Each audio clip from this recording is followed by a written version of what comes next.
الحمد لله وحده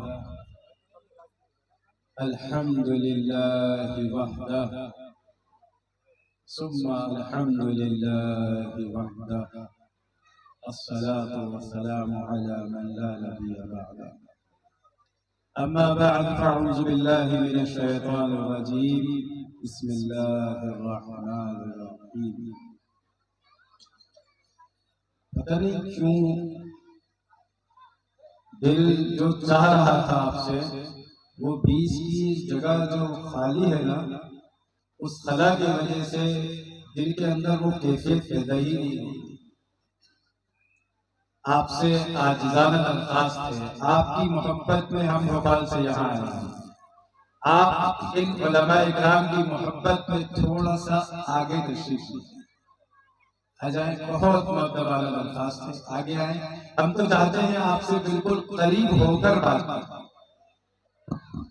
جی اب دیکھو خود علماء کرام آپ سے گزارش کر رہے ہیں، اس لیے آپ لوگ ماشاءاللہ سنیں۔ جیسا کہ ہم دعوت و تبلیغ کے اندر ہر نماز کے بعد بیٹھتے ہی یہ فضیلت بیان کرتے ہیں کہ صحابہ اکرام بڑے جڑ جڑ کر بیٹھا کرتے تھے۔ وہ فضیلت صرف مسجد کے منبر کے اندر یا تبلیغ کے پروگرام میں ہی نہیں، جو بھی مجلس ہے وہ سب کے لیے فضیلت ہے کہ جس طرح کے صحابہ اکرام کے صفات بیان کیے جاتے ہیں کہ وہ اس طریقے سے بات کو سنا کرتے تھے، سمعنا و اطعنا، جو سنتے تھے اس کو پھر عمل کیا کرتے تھے۔ تو یہ جذبہ تبھی پیدا ہوگا جب آپ قریب آ جائیں گے۔ ماشاءاللہ ماشاءاللہ، اللہ آپ کے اس جذبے کو بے انتہا قبولیت نصیب فرمائے، اس میں شرکت کرنے والوں کو بھی قبولیت عطا فرمائے، اس کے انتظامات کرنے والوں کو بھی قبولیت نصیب فرمائے۔ معزز محترم قابل احترام علماء اکرام، مدارس کے ذمہ داران اور سامعین اکرام، آپ تمام حضرات اچھی طرح جانتے ہیں یہ مجلس کتنی روحانی اور کتنی نورانی مجلس ہے۔ اس نورانی مجلس میں آپ کی آمد اور اس کو پر نور بنانے میں یہ بڑے بڑے علماء اکرام کی آمد، یہاں پر مردہ دلوں کو زندہ کرنے کی محنت کی جاتی ہے۔ جس طرح کہیں سوکھی زمین پر، بنجر زمین پر جب بارش ہوتی ہے تو بارش کے قطرے زمین پر گرتے ہی زمین کو ہرا بھرا کر دیتے ہیں، زندہ کر دیتے ہیں۔ جب کسی علاقے والوں سے اللہ بڑی محبت کرتے ہیں اور چاہتے ہیں کہ ان کو کچھ دوں تو اللہ علماء اکرام کے دل اس بستی کی طرف متوجہ کر دیتے ہیں۔ یہ علماء کی آمد، آپ کے اس علاقے سے اتنی محبت، یہ اللہ کی محبت کی علامت ہے کہ اللہ آپ سے محبت بھی کرتے ہیں، آپ کو پسند بھی کرتے ہیں۔ لہذا ہمیں بہت قدر کرنی چاہیے ایسی مجلسوں کی، بڑا ادب کرنا چاہیے ایسی مجلسوں کا، اور ہمیشہ کوشش کرتے رہنا چاہیے کہ اللہ کرے ایسی مجالس ہم کو مل جائے۔ کیوں؟ کیونکہ مجلس کی شروعات ہے تو اس کے شروعات میں آپ کو ایک اس کی فضیلت بتا دوں مجلس کی۔ جس جگہ پر اللہ کا ذکر، جنت اور جہنم کا تذکرہ، دنیا میں آنے کا مقصد جو اصل اللہ کی عبادت ہے، جہاں بتایا جائے وہ مجلسیں اتنی مبارک ہوتی ہیں کہ ایسی مجلسوں کو فرشتے چاروں طرف سے گھیرتے ہیں۔ آپ یہ نہ سوچیں کہ ہم یہاں پر بیٹھے ہوئے ہیں اور ہماری مجلس کو فرشتوں نے گھیرا نہ ہوگا، بلکہ چاروں طرف سے فرشتوں کا نزول ہے۔ کیوں؟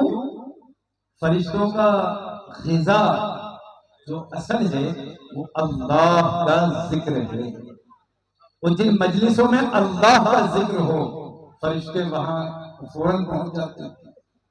وہ متلاشی رہتے ہیں ایسی مجلسوں کی کہ ہمیں غذا کہاں ملے گی؟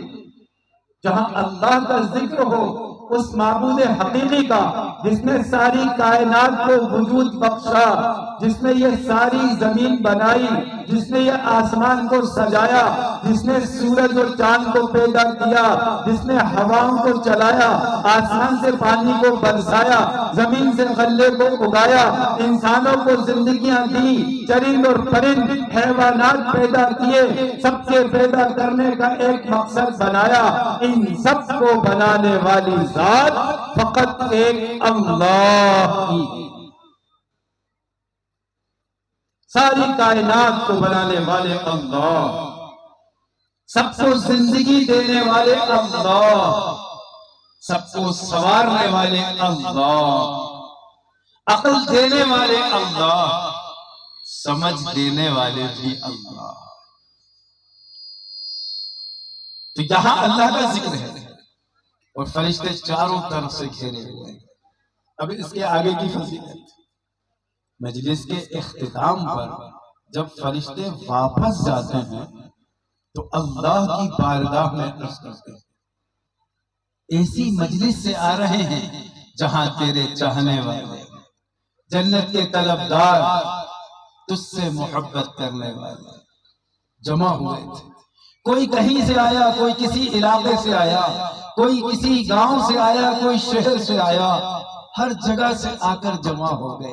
مختلف خاندانوں کے، مختلف مزاجوں کے، مختلف علمی ڈگریوں کے، ہر قسم کے لوگ جمع تھے۔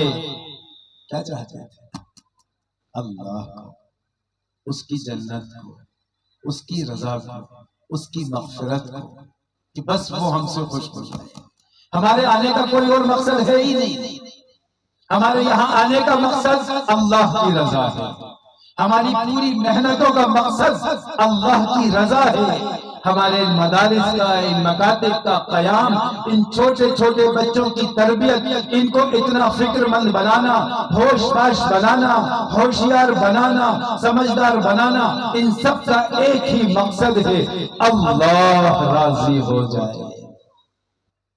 اور وہ ہو گیا تو سارا مسئلہ حل ہو گیا۔ ارے بولو ہوا کہ نہیں ہوا؟ تو ساری محنت کا نچوڑ تو اللہ کی رضا ہے کہ بس اللہ تعالیٰ یہ بات فرماتے ہیں فرشتوں سے کہ بس اس کے علاوہ کوئی مقصد نہیں، کہ نہیں اللہ، جبکہ اللہ تو عالم الغیب ہے، سب پتہ ہے کیا چاہتے ہیں۔ اللہ صرف تجھے چاہتے ہیں، یہ چاہتے ہیں تو انہیں بخش دے، تو انہیں جنت میں داخل کر دے۔ جہنم سے پناہ مانگتے ہیں کہ ان کو کہیں جہنم کا داخلہ نہ ہو جائے۔ اے فرشتوں تم گواہ رہنا، خوشخبری تمام کے لیے، اے فرشتوں تم گواہ رہنا، اس مجلس میں تمام بیٹھنے والوں کی میں نے مغفرت کر دی۔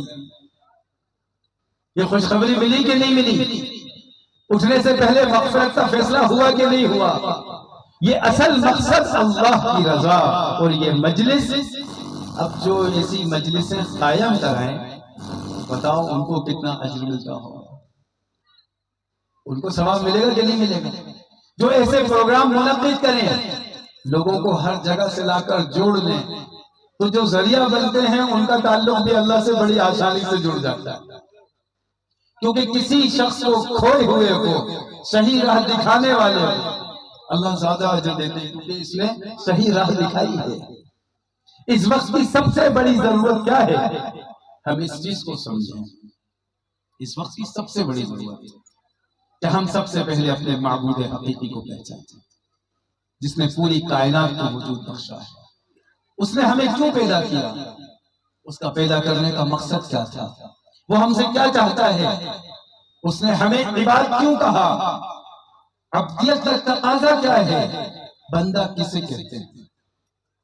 ہم سب اللہ کے بندے ہیں، ہم سب اللہ کے بندے ہیں، اور اللہ کا بندہ، اس کا تقاضا یہ ہے کہ وہ اپنے آقا کی ہر بات مانے۔ مولانا نماز سے فارغ ہونے جا رہے ہیں، آپ بغور سنیں بات۔ اصل تقاضا بندے کا کیا ہے؟ کہ اللہ بندے سے کیا چاہتے ہیں؟ کہ بندہ کیا کرے؟ ہر حکم کو آقا کے پورا کرے تو غلامی کا حق ہے۔ ارے بات سمجھ میں آ رہی ہے؟ غلامی کا حق کیا ہے؟ کہ فرما بردار ہونا۔ کوئی کسی کا غلام ہو اور نافرمان ہو، اپنی جی چاہی پوری کر رہا ہو تو اسے کہیں گے یہ فرما بردار ہے؟ نہیں کہیں گے۔ فرما بردار کس کو کہیں گے؟ اس کو کہیں گے جو ہر حکم کا پابند ہو۔ کہا جا رہا ہے یہ کھاؤ تو کھائیں گے، کہا جا رہا ہے یہ نہیں کھاؤ تو نہیں کھائیں گے، کہا جا رہا ہے یہ پیو تو پیئیں گے، کہا جا رہا ہے یہ مت پیو تو نہیں پیئیں گے۔ فرما برداری کا تقاضا ہے، اور اللہ نے اس کو سمجھایا کس طرح قرآن مقدس میں۔ سورہ عادیات میں آپ دیکھیں کہ گھوڑے کی قسم اللہ رب العزت نے جو کھا کر پیش کیا ہے سب سے سامنے، ٹاپے مارنے والے گھوڑوں کی قسم، تیز رفتار لپک کر چلنے والے گھوڑوں کی قسم، چنگاڑ مار کر چنگاریاں نکال دینے والے گھوڑوں کی قسم، صبح صبح گھس جانے والے اور صفوں کو چیر دینے والے گھوڑوں کی قسم۔ آگے کیا فرمایا؟ انسان اپنے رب کا بڑا ہی ناشکرا ہے۔ اب آپ جوڑ دیکھیے کیا ہے، مفسرین نے اس بات کو اتنی وضاحت سے لکھا ہے، اور یہ غور کرنے کی بات ہے کہ ہم بندے کیسے بنے اس کے۔ فرما برداری کا تقاضا کیا ہے؟ ہم فرما بردار ہیں بھی کہ نہیں ہیں؟ دیکھیں فرما بردار کیا ہوتا ہے۔ ایک گھوڑے کی مثال دے کر سمجھایا قرآن کہ گھوڑا اپنے آقا کا، اپنے مالک کا فرما بردار ہوتا ہے۔ ارے بولو ہوتا ہے کہ نہیں ہوتا؟ پرانے لوگ اچھے سے جانتے ہیں ماشاءاللہ، نئے نوجوان تو گھوڑوں کو جانتے بھی نہیں، پرانوں کو تو اس کا اچھا کیسا فرما بردار ہوتا ہے۔ آقا اس کی پیٹھ پر بیٹھ کر چلے، تیز رفتار سواری کے ساتھ ہوا میں سرپٹ دوڑتا ہوا چلا جاتا ہے۔ کبھی شکایت کرتا ہے گھوڑا کہ آقا آپ کا وزن بڑھ گیا ہے، ذرا نیچے اتر جاؤ، اب ہم سے آپ کا بوجھ جھیلا نہیں جاتا؟ ارے بولو کبھی شکایت سنی گھوڑے کی؟ نہیں۔ کسی جگہ پہ انہوں نے احتجاج کیا ہو، نوٹس کیا ہو کہ صاحب یہ بڑا ظلم ہو رہا ہے ہم پر، کہ نہیں، گھوڑا کبھی شکایت نہیں کرتا، اپنے آقا کا فرما بردار رہتا ہے۔ اتنا کام۔ اب جناب والا گھوڑے پر سوار ہیں، ہوا سے باتیں کرتے ہوئے جا رہے ہیں، اتنے میں انہیں اپنا کوئی عزیز دوست کھڑا ہوا دیکھ گیا، انہوں نے گھوڑے کی لگام پکڑ کر زور سے کھینچی، گھوڑے نے اپنی دونوں ٹانگوں کو زمین میں یوں دبایا اور اس طرح بریک لگایا کہ سینہ پھٹتا ہے تو پھٹ جائے لیکن آقا کے حکم کی خلاف ورزی ایک قدم نہیں کروں گا۔ قرآن میں اللہ گھوڑے کی قسم بلا وجہ نہیں کھا رہے، یہ بتا رہے ہیں انسانوں دیکھو ایک جانور کی صفت، جبکہ وہ اپنے آقا کو لے کر جاتا ہے، اپنی پیٹھ پر مال لاد کر چلتا ہے، اتنے وزن کے ساتھ چلتا ہے، لیکن کبھی شکایت نہیں کرتا کہ آقا کیا کر رہے ہو، میری پیٹھ پر اتنا مال لاد رکھا ہے، اتنا بوجھ لاد رکھا ہے۔ اور اسی کے برعکس جو قرآن نے آگے کہا، ان الانسان لربہ لکنود، انسان اپنے رب کا بڑا ہی ناقدرہ، بڑا ہی ناشکرا ہے۔ غور کر کے دیکھیے، ایک طرف گھوڑا ہے جو اتنے مال پر شکایت نہیں کرتا، سخت بریک لگانے پر شکایت نہیں کرتا، تیز رفتار دوڑانے پر شکایت نہیں کرتا، لیکن وہی انسان جو روز مرغ و مسلم کھاتا ہے، اچھے مکان میں رہتا ہے، خوش دلی کے ساتھ زندگی گزارتا ہے، شادیاں کرتا ہے، بچے پیدا کرتا ہے، عزتیں پاتا ہے، لیکن ذرا سا کبھی کچھ ہو جائے کیا کیا ارے کیا کہتے ہیں ہمارے ساتھ بڑا ظلم ہوا، ہمارے ساتھ ایسا معاملہ کیوں؟ ارے ہم ہی ملے تھے الیاذ باللہ۔ کبھی گھوڑے نے شکایت کی اجی ہم ہی ملے تھے؟ نہیں، وہ سکھا رہا ہے وفادار بنو اپنے مالک کے، وفادار بنو اللہ کے، جو تمہیں کھلا رہا ہے، پلا رہا ہے، چین کی نیند سنا رہا ہے، آکسیجن دے رہا ہے جس سے تم سانس لے رہے ہو، تمہیں بینائی دے رہا ہے جس سے تم دیکھ رہے ہو، قوت گویائی دے رہا ہے جس سے تم بول رہے ہو، اس کے بعد تم اپنے رب کے سب سے بڑے ناشکر ہو۔ تو دیکھو گھوڑے کو کیا ملتا ہے، جناب بہت دیر تک پیٹھ پہ بات کرتے رہے، گھوڑا خاموش کھڑا ہے۔ اب یہ نہیں کہ رمیہ ذرا نیچے اتر کے بات کر لو، کیا لگا رکھا ہے، کبھی کہتا ہے آقا ہے میرا مالک، یہ مجھے کھلاتا ہے. کیا کھلاتا ہے؟ چکن بریانی. ارے گھوڑے کو کیا کھلاتے ہیں؟ گوھر والوں اردو نہیں آتی، ترجمان لگتا ہے. ارے گھوڑے کو کیا کھلاتے ہیں؟ گھاس. صرف گھاس کھا کر وہ اتنا وفادار ہو گیا. اس نے تو نہیں کہا آج بریانی ملی، اچھی قورمہ کہاں ہے، اچھی کوفتے، آج روٹی ذرا کچی بنی ہے، آج تو جل گئی، آج بہت دیر سے بھوکا ہوں. کبھی نہیں. گھاس. اور پھر وہ بھی سامنے لا کر اس کا آقا پٹک دیتا ہے. پھر ایک ٹوٹی سی بالٹی لے کر آتا ہے جس میں پانی لا کر سامنے رکھ دیتا ہے. وہ کبھی نہیں کہتا ہم اسٹیل کے گلاس میں پانی نہیں پیتے، کانچ کا نہیں ملا. ارے سوچے تو صحیح، ایک گھوڑے میں کتنی وفاداری ہے اور ہم اپنے رب کے کتنے وفادار ہیں. یہ قرآن پیغام دے رہا ہے، سمجھو اپنے رب کے وفادار بنو، شکر گزار بنو، سجدہ ریز ہو جاؤ. کتنی نعمتیں کرو اس کی ہم پر ہیں، لیکن ہم کیا کر رہے ہیں؟ کبھی کہتے ہیں زبان سے الحمدللہ علی کل حال، اے اللہ تمام تعریفیں تیرے لیے ہیں ہر حال میں.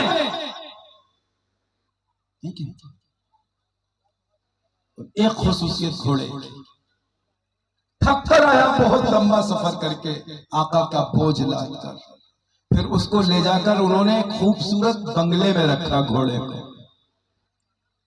ارے بولو تو کہاں رکھتے ہیں؟ اچھا قسم کے بنگلے میں، اور موٹا والا گدا کہ جی پتلے گدے پہ نیند نہیں آتی. ارے بولو تو ایسا ہوتا ہے؟ کہاں رکھتے ہیں؟ ایک استبل گھوڑوں کا ٹوٹا پھوٹا، نیچے مٹی بکھری ہوئی، اس پر وہ تھکا ہارا گھوڑا آ کر پڑھ کر لیٹ جاتا ہے. جیسے ہی کان لگاتا ہے آواز سنتا ہے میرا مالک، میرا آقا، مجھے کھلانے والا، مجھے پلانے والا، میری سہولتیں مہیا کرنے والا آ رہا ہے. گھوڑا سر پر اٹھ کے کھڑا ہو جاتا ہے. آقا کے آنے سے پہلے گھوڑا تیار ہے، کہیں ایسا نہ ہو میرا مالک آئے اور مجھے دیکھے کہ میں بے ساختہ پھیلا پڑا ہوا ہوں. اس سے پہلے اٹھ کر کھڑا ہو جاتا ہے. اور ایک مسلمان اللہ کی صدا سنتا ہے، اس کے مالک حقیقی کی صدا سنتا ہے اور ٹانگیں پھیلا کر کھڑا رہتا ہے اور پھر ناشکریاں کرتا رہتا ہے. تو گھوڑے کی آقا کے جوتوں کی آواز اٹھ کر کھڑا. علماء نے لکھا ہے وہ پڑھا نہیں رہتا اور شکایت بھی نہیں کرتا، جی آج رہنے دیں، آج تو تھوڑا گھاس کھایا میں نے، ذرا طبیعت کچھ ٹھیک سی نہیں ہے. کبھی سنا گوہرگنج میں کبھی کسی گھوڑے نے کہا؟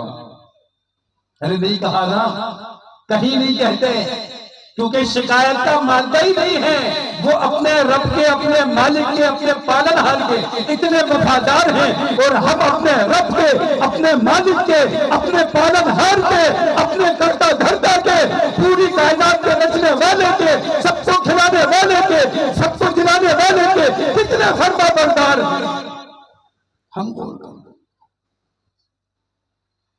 اس کے بعد اب پھر گھوڑا سواری کے لیے تیار ہے، پھر کہیں چل دو، لیکن شکایت نہیں کرے. ہمارے گھر بھی اللہ نے بہتر دیے، کھانے کو غذائیں بھی اللہ نے بہتر دی، لیکن اس کے باوجود ہمارے اندر ناقدری، ناشکری، شکایتیں، رونا اور آپس کے جھگڑے. ارے بولو ہیں کہ نہیں ہیں؟ تو قرآن میں اللہ نے وفاداری کا پاٹ سکھایا ہے کہ سیکھو اپنے مالک کے، تمہیں سوکھی روٹی مل جائے، یہ میرے آقا کی تعلیم ہے کہ آپ نے ایک وقت کھایا، دوسرے وقت کی پرواہ نہیں کی. آپ نے پیٹ پر پتھر باندھ کر دکھایا، ہم اس کی عبادت نہیں چھوڑ سکتے. کھانا ملے نہ ملے ہم پیٹ پر پتھر باندھ لیں گے، لیکن سر اسی کے سامنے جھکے گا. تو یہ سبق صحابہ نے سیکھا. تو جب کوئی پیٹوں پر پتھر باندھے، بھوک برداشت کرے، فاقے اختیار کرے، تو یاد رکھنا اس کو اس کا مالک حقیقی کبھی ضائع نہیں کرتا. ارے بولو کبھی کوئی ضائع ہوا ہے؟ بلکہ اللہ اس کو روشن کر دیتے ہیں پورے عالم میں. لہذا سب سے پہلی چیز اس گھوڑے کی مثال کے ساتھ ہم یہ عزائم کریں انشاءاللہ کہ ہم اپنے رب کے شکر گزار بنیں گے. ارے بنیں گے انشاءاللہ.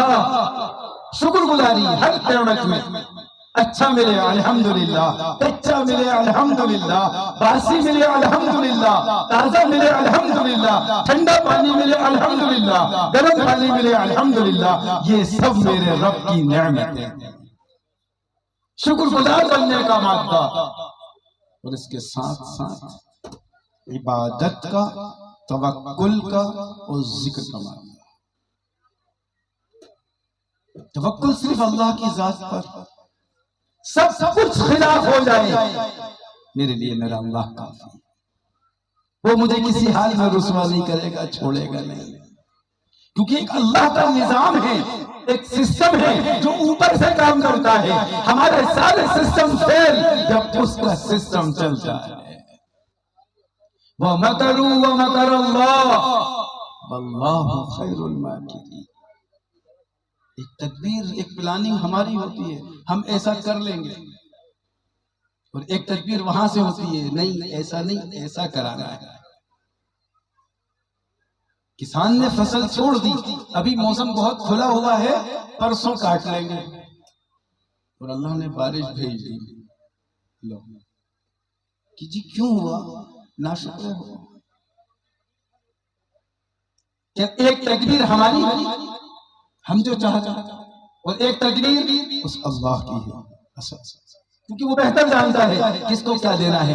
ہماری چاہت اس ناسمجھ بچے کی طرح ہے جو چھوٹا سا ہوتا ہے اور وہ انگارے کو دیکھ کر مچل جاتا ہے، کہتا ہے ابا مجھے یہی چاہیے، یہ لال لال ہے، یہ سرخ سرخ ہے، یہ چمک رہا ہے، مجھے یہی چاہیے. اور ابا کہتے ہیں نہیں بیٹا، تیرے لیے یہ مضر ہے، تو اٹھائے گا تیرا ہاتھ جل جائے گا. ہمیں نہیں پتا یہ ہمارے لیے فائدہ مند ہے کہ نقصان دہ، لیکن اللہ کو بہتر پتا ہے ہمارے لیے کیا صحیح ہے کیا غلط ہے، کتنا دینا ہے، کب دینا ہے، کیسے دینا ہے، اللہ کو بہتر پتا ہے. تو اس کے اوپر توکل، اس پر بھروسہ، اس پر اعتماد، پورے طور پر ڈیپینڈنٹ صرف اللہ کی ذات پر.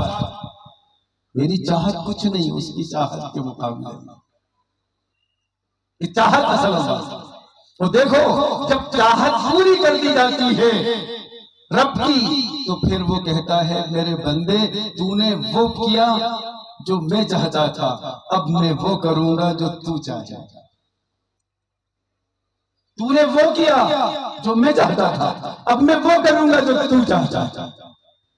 ہم وہ کریں جو اللہ چاہتے ہیں، پھر اللہ ہمیں سب وہ دے دے گا جو ہم چاہتے ہیں. آپ پوری سورہ یوسف اٹھا کر دیکھ لیں، آپ حضرت موسیٰ کا واقعہ اٹھا کر دیکھ لیں، آپ حضرت ابراہیم کا واقعہ اٹھا کر دیکھ لیں. اپنے آپ کو اللہ کے سپرد کر دیا. جب حضرت موسیٰ کی پیدائش کا وقت آیا تو حکومت وقت کا ظالم بادشاہ تھا وہ فرعون. اس کو پتا چلا کہ صاحب ایک بچہ پیدا ہونے والا ہے جو میری حکومت کے خلاف ہوگا. لہذا کیا کیا کہ انہوں نے ایک کام کر دیا. انہوں نے کہا ماشاءاللہ، تو اس نے کہا یہ بچہ بڑا خطرناک ثابت ہوگا میرے لیے. آرڈر جاری کر دیا جو نیا بچہ پیدا ہو اس کو قتل کر دو.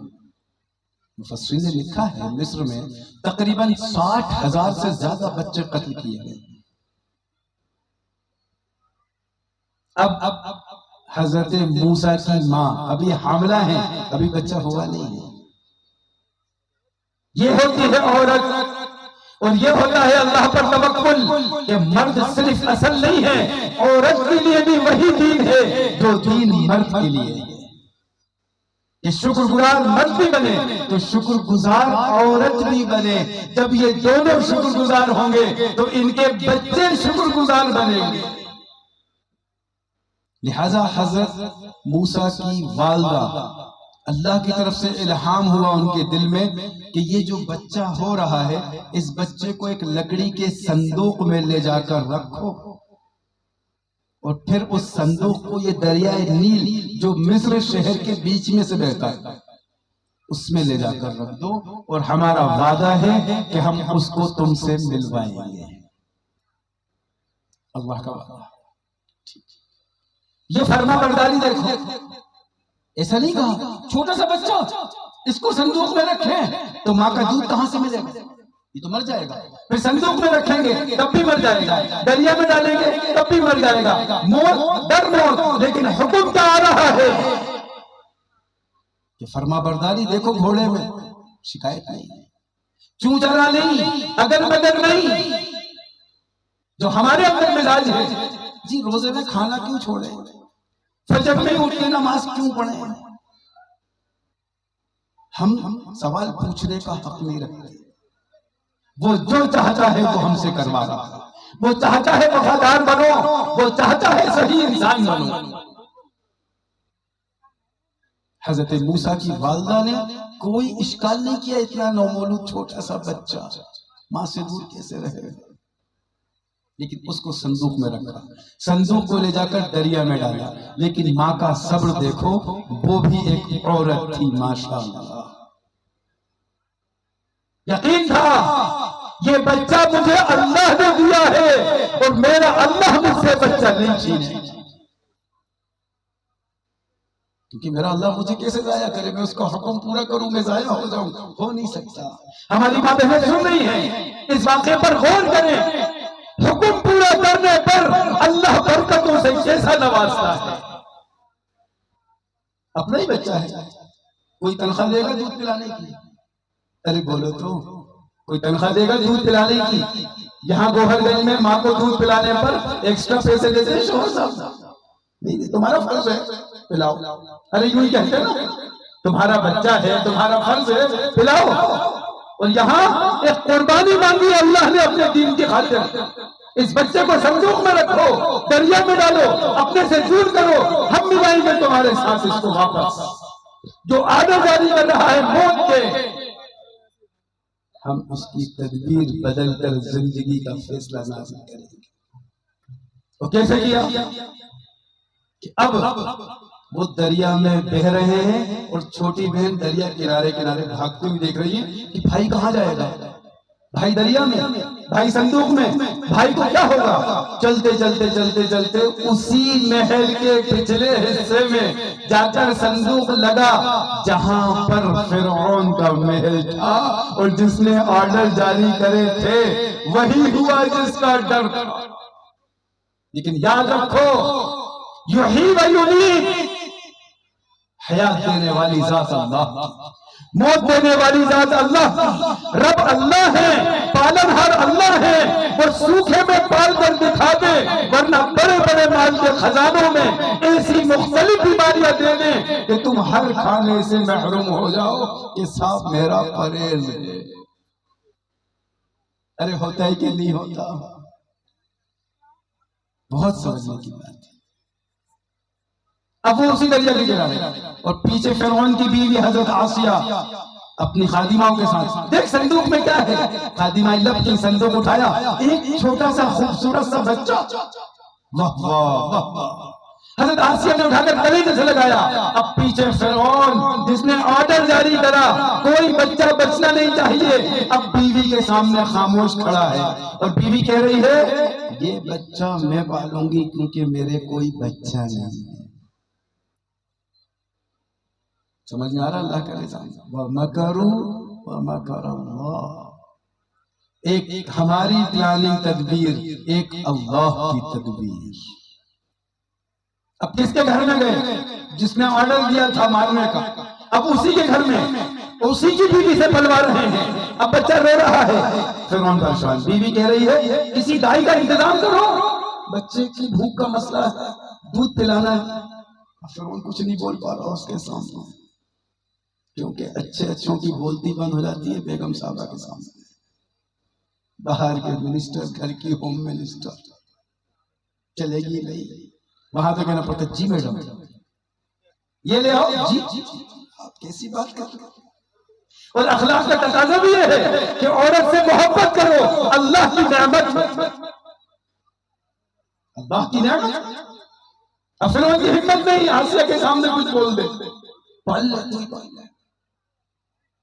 اب انتظام میں کروں گا.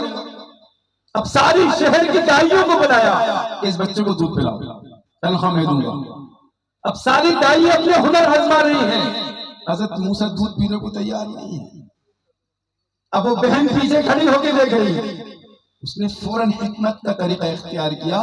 وہ کہا میں جانتی ہوں ایک دائی ہے بہت سمجھدار ہونہار، وہ شہر کے علاقے میں کونے پر رہتی ہے، وہ اچھے سے اچھے اڑیل سخت مزاج روتلو بچے کو بھی دودھ پلا دیتی ہے. فرعون کہہ رہا ہے جلدی سے لے کر آؤ ایسی دائی کو.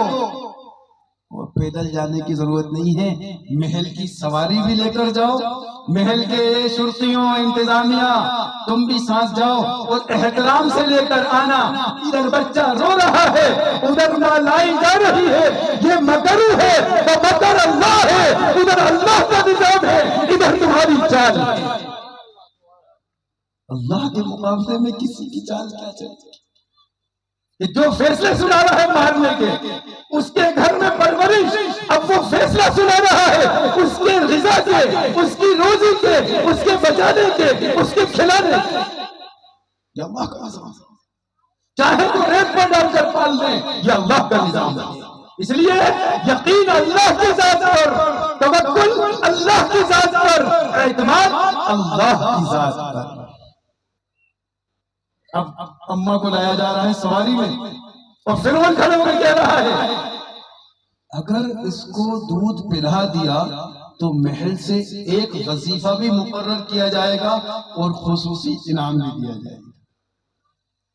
اب ماں کو دودھ پلانے پر بچے کے محل سے اجرت مل رہی ہے. یہ نظام کس کا ہے؟ اللہ. اب ماں نے گود میں لیا، لپک کر موسیٰ نے دودھ پی لیا. وہاں پرورش. اس واقعے سے کیا سمجھ میں آیا؟ پورا ماحول خلاف ہو، ارے سب ٹوٹ جائے، اللہ روٹنا نہیں چاہیے.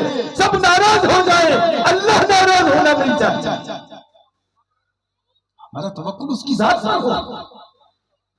وہاں پال رہے ہیں دریا میں رکھ کر، وہاں پال رہے ہیں محل میں رکھ کر، ادھر ابراہیم کو پال رہے ہیں آگ میں رکھ کر، ادھر یونس کو پال رہے ہیں مچھلی کے پیٹ میں رکھ کر، ادھر محمد عربی کی تربیت ہو رہی ہے دائی حلیمہ کے گھر کے اندر.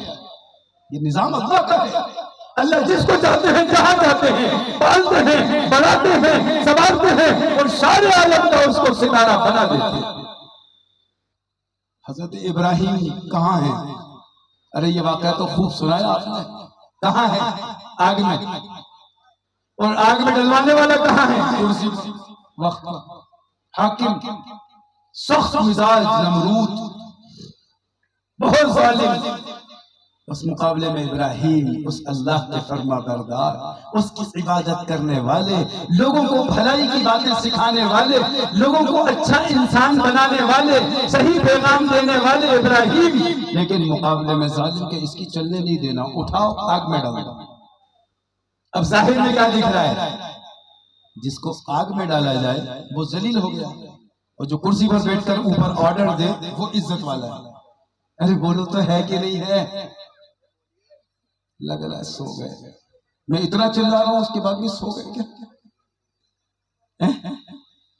ساتھ دو بولا نا ساتھ. ارے بولو تو صحیح، جو آگ میں ہے وہ ذلیل ہو رہا ہے یا جو کرسی پر ہے وہ ذلیل ہو رہا ہے؟ کرسی والا ذلیل ہو رہا ہے. کیسے ہو رہا ہے؟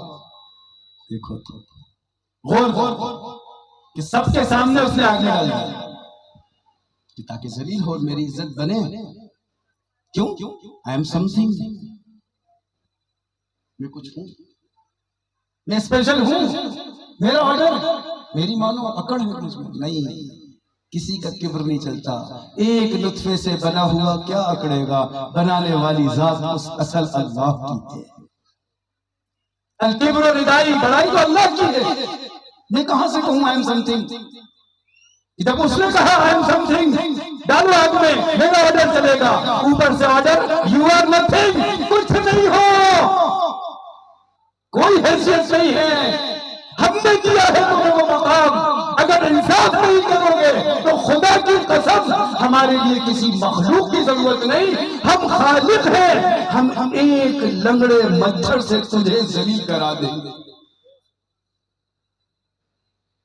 ابراہیم کو تو آگ میں ذلیل کرے گا؟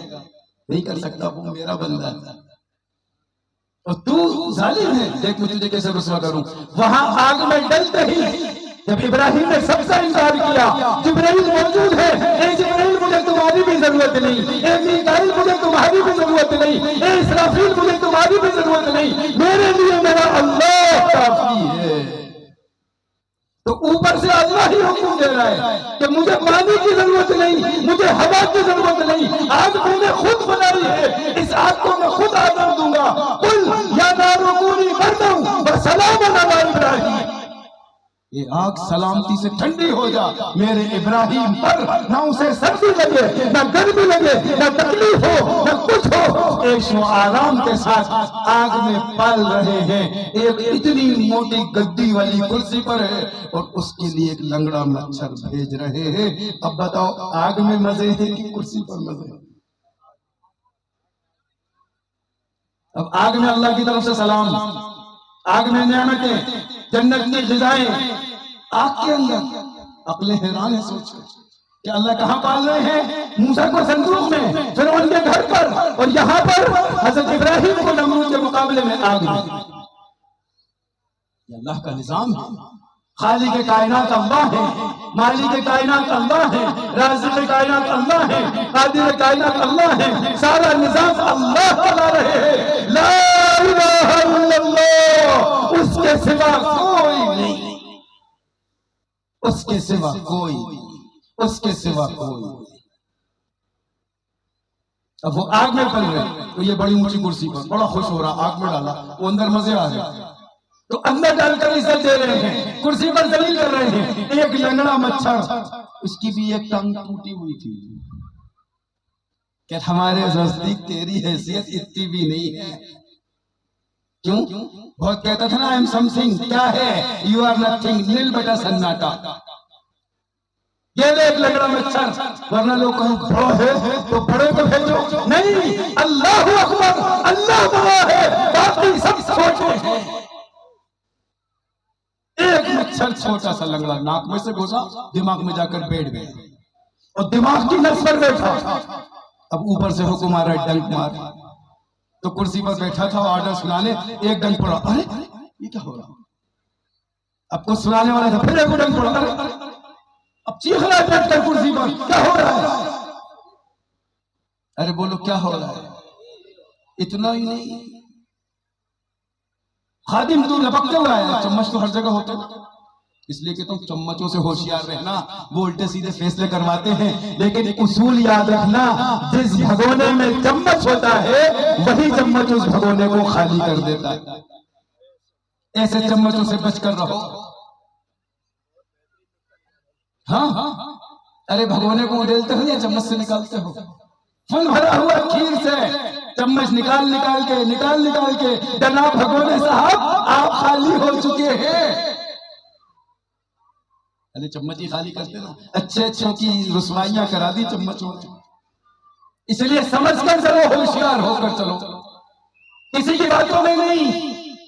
دیکھو اللہ کیا چاہتے ہیں مجھ سے، کیا ہوا کہ اب وہاں بیٹھا چمچ بھاگ کر آئے، کہیں ایسا نہیں ہو کہ زیادہ تکلیف ہو رہی۔ ایک نے کہا کیا ہوا کہ سر میں درد، ہاں ایک نے سر پہ تھپکی ماری کہ ہاں آرام مل رہا ہے، تھوڑی دیر رکا، پھر ڈنک مارا کہ جی آرام مل رہا ہے، ایک اور تھپکی مارنے آیا کہ جی تھپکی سے کام نہیں چل رہا، تو ذرا کچھ کر رہا مار، ارے تیرا جوتا مار۔ اب وہی چمچ جوتا نکال کے اتنا بڑا بادشاہ، کتنی بڑی سلطنت اللہ نے اس کو دی تھی آزمانے کے لیے۔ یاد رکھنا، جو غربت میں ہے وہ بھی آزمایا جا رہا ہے، جو مالداری میں ہے وہ بھی آزمایا جا رہا ہے، جو کرسی پر ہے وہ بھی آزمایا جا رہا ہے، جو ملازم ہے وہ بھی آزمایا جا رہا ہے۔ اس دنیا میں سب کا امتحان ہو رہا ہے، وہ دیکھ رہا ہے تم کیا کرتے ہو زمین والوں کے ساتھ، سب کا امتحان۔ اب جوتے پڑ رہے سر پر، تو وہ آگ میں جنت سے کھانا آ رہا ہے، سلام آ رہا ہے، نعمتیں آ رہی ہیں، آگ ٹھنڈی ہو رہی ہے، یہاں کرسی پر جوتا آ رہا ہے، پڑ رہے ہیں، پٹائی ہو رہی ہے۔ بتاؤ عزت وہاں ہے یا عزت یہاں ہے؟ عزت تو اللہ دیں گے، اللہ کی فرما برداری پر دیں گے۔ اس لیے فرما بردار بنو کہ اللہ کی مان کر چلو گے آگ میں بھی مزے، اللہ کی مان کر چلو گے دریا میں بھی مزے، اللہ کی مان کر چلو گے تو فاقوں میں بھی مزے، اللہ کی مان کر چلو گے تو بھوک میں بھی مزے، اللہ کی مان کر چلو گے تو روزے میں بھی مزے، اللہ کی مان کر چلو گے تو تراویح میں بھی مزے، اللہ کی مان کر چلو گے تو تقوی و طہارت اور قرآن والی زندگی سے زیادہ مزیدار کوئی زندگی نہیں ہو سکتی۔ اسی لیے ہمیں اس کا فرما بردار بننا ہے۔ اس کا فرما بردار کب بنتا ہے بندہ؟ اس کا فرما بردار جب بنتا ہے جب اس کا اندر سے دل بنا ہوا ہوتا ہے۔ بہت غور سے سننا، کیونکہ اصل دل ہے۔ اصل کیا ہے؟ دل۔ جب دل بن جاتا ہے تو انسان بن جاتا ہے، اور جب دل بگڑ جاتا ہے تو سارے انسان بگڑ جاتے ہیں۔ یہ مدارس میں کیا ہوتا ہے؟ ارے میں آپ سے پوچھتا ہوں، آپ کے نزدیک کیا بنایا جاتا ہے؟ حافظ، عالم، قاری، مفتی، فقیہ، ادیب، کامل، سب بنا لو، حقیقت میں وہاں دل بنایا جاتا ہے۔ ارے کیا بنایا جاتا ہے؟ بولی مجاہد صاحب، مدرسے میں کیا بنایا جاتا ہے؟ سب کیا کہتے ہیں؟ حافظ، عالم، قاری، مفتی، فقیہ۔ حقیقت میں کیا بنایا جاتا ہے؟ ان بوریوں پر بٹھا کر، ان چٹائیوں پر بٹھا کر، روکھی سوکھی کھلا کر خدا کی قسم وہاں دل بنایا جاتا ہے۔ جس کا دل بنتا ہے وہ زندہ ہے، اور جس کا دل نہیں بنتا وہ چلتا پھرتا مردہ۔ مدرسوں میں دل بنائے جاتے ہیں، جن کے دل بنتے ہیں وہ زندہ ہوتے ہیں۔ ایک اچھا بھلا چلتا پھرتا 6 فٹ کا انسان ایک دم اٹیک آیا، کیا بند ہو گیا؟ ارے بولو تو، دل بند ہوا نا؟ کہ دل بگڑتا ہے تو سب بگڑتا ہے، اور دل بنتا ہے تو سب۔ اور یہ میں نہیں کہہ رہا، جناب رسول اللہ صلی اللہ علیہ وسلم نے فرمایا ہر انسان کے جسم میں ایک گوشت کا لوتھڑا ہوتا ہے، مضغہ، فَإِذَا صَلُحَتْ صَلُحَ الْجَسَدُ، وہ سدھر جاتا ہے پورا جسم سدھر جاتا ہے۔ فَإِذَا فَسَدَتْ فَسَدَ الْجَسَدُ كُلُّهُ، وہ بگڑ جاتا ہے، سارا جسم بگڑ جاتا ہے۔ الا فَهِيَ الْقَلْبُ، یاد رکھنا وہ دل ہے، جس کا دل بنتا ہے وہ انسان بنتا ہے، جس کا دل سڑ جاتا ہے وہ پورا انسان معاشرے کے لیے کیڑا ہوتا ہے۔ یہ دل بنانے کی جگہ ہے، یہ دل بنانے کی محنت ہے، یہ اللہ کے راستے میں نکلنا دل بنانے کے لیے، یہ بیانوں کا سننا دل بنانے کے لیے، یہ قال اللہ وقال الرسول دل بنانے کے لیے، یہ نورانی قائدے کا پڑھانا دل بنانے کے لیے، یہ منہج کا پڑھانا دل بنانے کے لیے، یہ بلاغتوں کا پڑھانا دل بنانے کے لیے، یہ اصول کا پڑھانا دل بنانے کے لیے، یہ قرآن کی تفسیر دل بنانے کے لیے، یہ حدیث کا درس دل بنانے کے لیے۔ کہ جب دل بن جائے گا تو یہ انسان بنے گا، اور جب یہ انسان بنے گا تو لوگوں کو انسان بنانے کی محنت کرے گا۔ یہ دل بنانے کی محنت ہے، اور دل بنتا ہے تو پھر دل سے کچھ دکھتا ہے۔ میری بات سمجھ میں آ رہی ہے؟ جب دل بنتا ہے تو دل سے دکھتا ہے۔ آپ کہو گے بھوپال میں کہ دل سے دیکھتے لوگ، ہم گوہر گنج والے تو 2 آنکھوں سے دیکھتے ہیں۔ ارے 2 آنکھوں سے تو سب دیکھتے ہیں، لیکن یہ 2 آنکھ اور 3 آنکھ سے کام نہیں چلے گا۔ اصل چلے گا یہاں کی آنکھ سے۔ یہاں کی آنکھ کتنی مضبوط ہے، آپ صحیح دیکھ پا رہے ہیں کہ نہیں دیکھ پا رہے اس دل کی آنکھ سے۔ حکیم الامت رحمہ اللہ نے ایک واقعہ نقل کیا ہے ایک بزرگ کا، بہت غور سے سنیے گا بات۔ ایک بزرگ بہت نیک اللہ والے متقی مسجد میں جاتے ہو نماز پڑھنے کے لیے، تو ایک قریب میں ایک پان کی دکان، اب وہ نماز پڑھنے اللہ والے جیسے جائے تو وہ پان کی دکان والا ان کو ہدیے میں پان پیش کر دے۔ ارے ایسا ہوتا ہے کہ نہیں ہوتا؟ بڑی بزرگوں سے محبت ہوتی ہے کہ بزرگ ہیں ان کے لیے پان پیش کر، ان کے سامنے ایک پان پیش کیا، انہوں نے جیسے ہی پان کھایا بڑے خوش ہوئے اور ایک دعا دی، اللہ تجھے انسان بنا دے۔ ارے بولو کیا دعا دی؟ اللہ تجھے انسان۔ ایسی دعا کوئی کسی کو دے دے تو لوگ کہیں گے جی کہ ہم جانور ہیں۔ آپ کو کوئی اور دعا نہیں؟ اب دوبارہ میں دوسرے دن نماز کے لیے بزرگ آئے، اس پان والے نے پھر پان نکال کے پیش کیا کہ شاید اس بار حضرت یہ دعا دے اللہ تیری دکان چلا دے۔ ارے بولو اسی کے متمنی ہوتے کہ نہیں ہوتے؟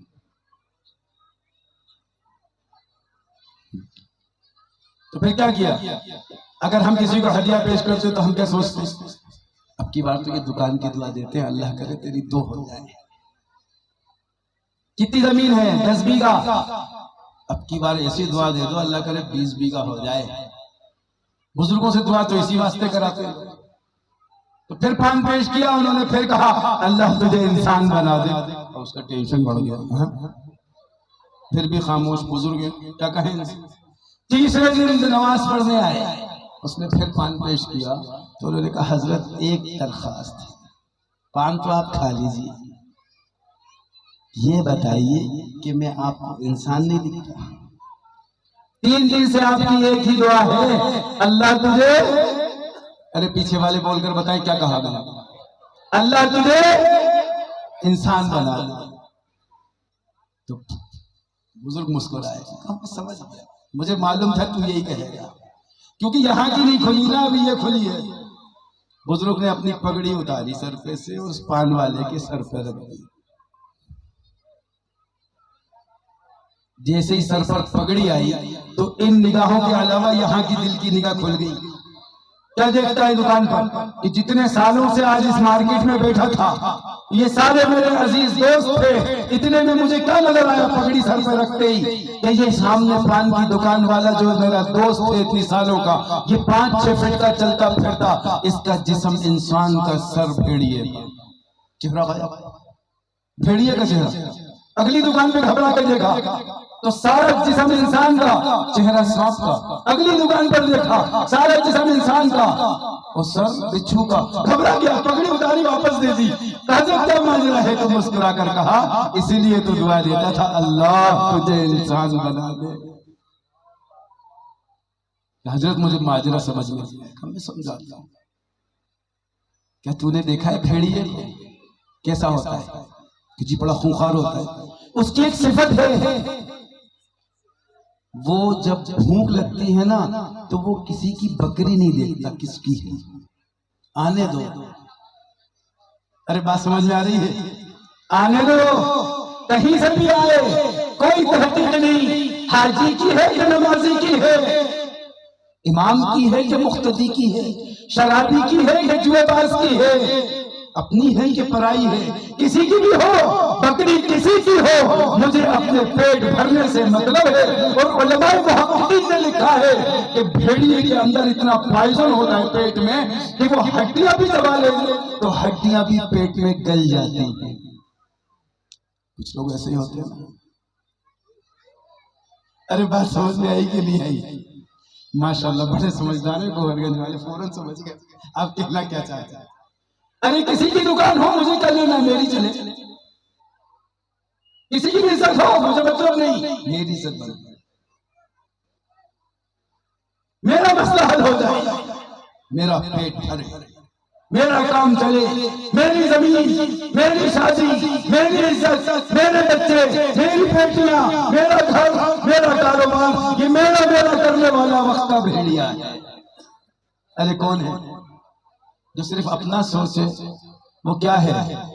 پڑوسی بھوکا سو رہا، اللہ کے رسول فرما رہے ہیں وہ مومن نہیں ہو سکتا جو خود پیٹ بھر کے کھائے، اس کا پڑوسی بھوکا سوئے۔ پڑوس میں چاہے ہندو بھائی رہتا ہو، مسلم بھائی رہتا ہو، جین بھائی رہتا ہو، سکھ بھائی رہتا ہو، کوئی بھی رہتا ہو، میرے نبی نے فرمایا پڑوس میں جو رہتا ہے اگر وہ بھوکا سو گیا اور تو نے پیٹ بھر کے کھایا تو مسلمان نہیں ہے، تو مومن نہیں، کیونکہ تو اپنی سوچ ہے، تو بھیڑیا ہے۔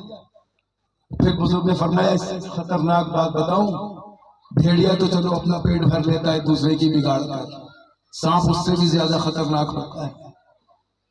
تب وہ کیسے؟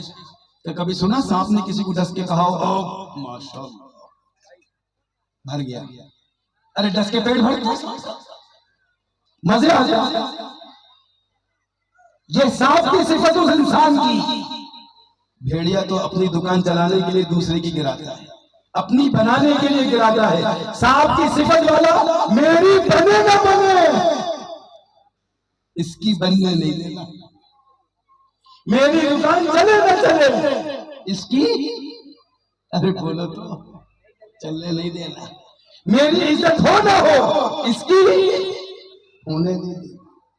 میری بچی کی شادی ہو نہ ہو، اس کی بچی کی ارے بولتے تو جاؤ ہونے نہیں دینا. میری دکان بند ہو جائے، میری کھیتی پر کوئی فصل نہ آئے، میرا سب کچھ برباد ہو جائے، اس کا لیکن ہونے نہیں دینا. کہا جو خود کی بگاڑ میں چلا جائے، دوسروں کی بگاڑنے میں لگا رہے، کہا یہ وقت کا سانپ ہے، وہ انسان نہیں ہو سکتا. بھلے ہی 6 فٹ کا چلتا پھرتا آپ کو انسان نظر آئے. کہا میں نے بس اس لیے دعا دی تھی اللہ تجھے انسان بنا دے. آج اسی کی ضرورت ہے. اللہ کرے ہم انسان بن جائیں، اللہ کرے ہمارے دلوں میں وہ غم آ جائے، اللہ کرے ہم لوگوں کے لیے تڑپنے والے بن جائے. میں بھوکا رہ جاؤں. دیکھو انسان کیسے بنتے ہیں. غزوے کے موقع پر ادھر اکرمہ ابن ابو جہل پڑے ہیں، ادھر ہشام پڑے ہوئے، زخم سے چور چور ہیں. صحابی پانی لے کر گئے، کہا پانی پی لو، زخمی ہے، شدید پیاس ہے. لیکن پیچھے کسی اور کی آواز آ گئی تو کیا کہا، مجھے رہنے دو، اس کے پاس لے جاؤ، میری بگڑے تو بگڑ جائے، دوسرے کی بگڑنے نہیں دینا. کہا بس انسان ایسا ہو، میں بھوکا رہ جاؤں، دوسرے کو بھوکا سونے نہیں دینا. ایک سری 7 گھر میں گھوم رہی ہے. کیوں؟ یہ انسان، ایک وہ بھیڑیا میرا، ایک سانپ، کسی کا کچھ نہیں. ایک انسان میں بھوکا تھوڑا رہ لوں، چراغ بجھ رہا ہے، کھلایا جا رہا ہے، خود پیاسے شہید ہو رہے ہیں، پلایا جا رہا ہے، پیٹوں پر پتھر ہے، کھلایا جا رہا ہے. یہ ہے انسان. قرآن یہ چاہتا ہے بس تم ایسے انسان بن جاؤ. تو یہی دعا بزرگوں نے دی ہے. اللہ سے میں بھی یہی دعا کروں گا، اللہ ہمیں بھی انسان بنا، اللہ ہمیں بھی انسان بنا. جو اصل انسان ہے، جو قرآن میں فرمایا ایسا انسان، اللہ ہمیں بس ایسا انسان بنا دے. وہی دل بنتے ہیں، اور دل مدارس میں، مکاتب میں، خانقاہوں میں، دعوت کی محنت میں ان ڈوریوں پر بیٹھ کر اسی طرح بنائے جاتے ہیں. ان قربانیوں کو اللہ بے انتہا قبول فرمائے، آپ کی آمد کو بھی قبول فرمائے، اور اس کہنے سننے کو اللہ تعالیٰ بے انتہا قبولیت نصیب فرمائے. کہنے سننے میں جو غلطی کوتاہی ہوئی ہو اللہ اپنے فضل و کرم سے معاف فرمائے. وآخر دعوانا الحمدللہ رب العالمین.